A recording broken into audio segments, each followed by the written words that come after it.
$42 million in distributions, a $46.2 million exit, $106 million in a weekend. Most people hear those numbers and think, oh, that's probably when he felt the richest. That's actually not the truth. The moment that I felt the wealthiest in my entire life was when I had $100,000 in my bank account. That was the first big unlock for me as a person. And the reason is before that, I was sleeping on a gym floor and doing math on whether I could afford groceries, right? And once I had $100,000, that was when I stopped having to worry about tomorrow, right? About paying rent, about paying dues, about paying my cell phone bill or paying my car insurance. You can't think about your long-term vision if you're trying to pay rent, right? That's just real. And so in this video, I wanna give you a 6-step roadmap as clear as humanly possible to making and banking your first $100,000. If you're a big baller business owner, then you can skip this one. But if you don't have that yet, then this is just a pure give on my part of trying to help you get there. The first step is that we have to cut all costs so that we can take more risk. When I say all costs, I mean all costs. That means you don't eat out anymore for anything. And if you're hungry, you deal with it. And if it's not from a discount grocery store, you don't buy it. Clothing, like, what you have right now on your back is everything you need for the next 2 years, period. No exceptions, just keep reusing it, trade or go to Goodwill. You go to work, you go home, and home is ideally with your family or worst case, with another family also trying to make it and save.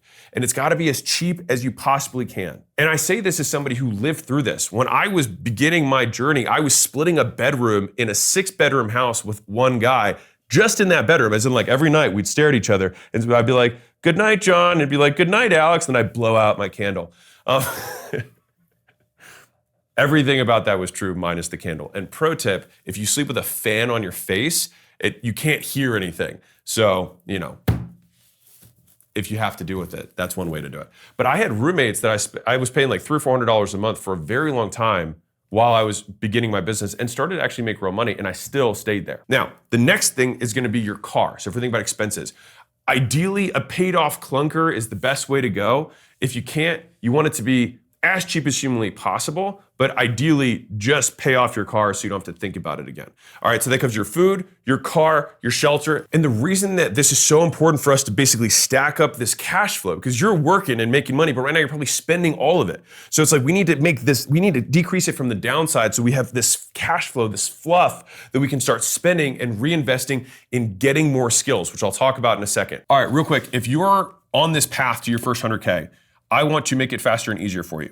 So these books, I had 3.6 million of these books that were donated by other entrepreneurs. These books I'm personally donating.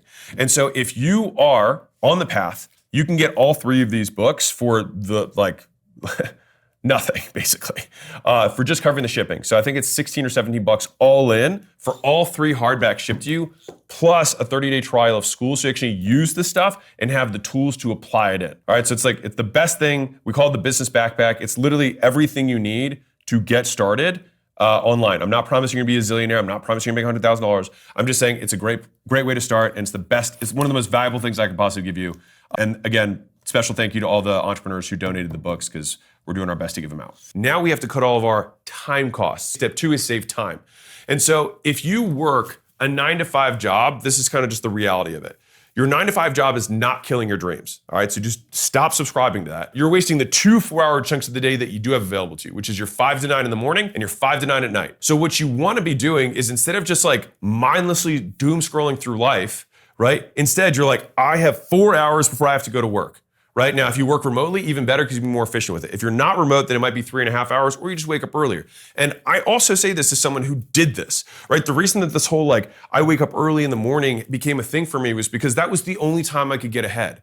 And so I very much believe in Kobe Bryant's perspective on this. Which is like, if everyone else is going to practice, he's like, well, if I do 2 extra practices a day, I'm gonna move forward 3 times faster. And so 1 is we got our money back. 2, we got our time back. Now that we have our time back, we need to minimize the distractions in that time period, because focus is achieved not through addition, but subtraction. When you remove everything else that doesn't matter, focus is what's left. Now, if you happen to be if you're on your path right now, so let's say that you're not at job, so you started a business, but it's not making as much as you want and you don't have the 100K in savings.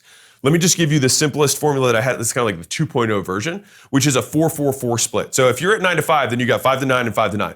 If you don't have a 9 to 5 during the day that you got to go to, then I like to do 4 hours of promotion. First thing I do when I get up is let people know about my stuff. Because if nobody knows about your stuff, they can't give you money. The second 4-hour chunk is delivery. So you give the people that gave you money what you promised them. The third 4-hour chunk is building. So this is building the future, figuring out what to do next and how to do it. This is a combination of two things. It's going to be the curation of opportunities. Like, what are all the things that are out there? I have to see them, find them. And then the second is the prioritization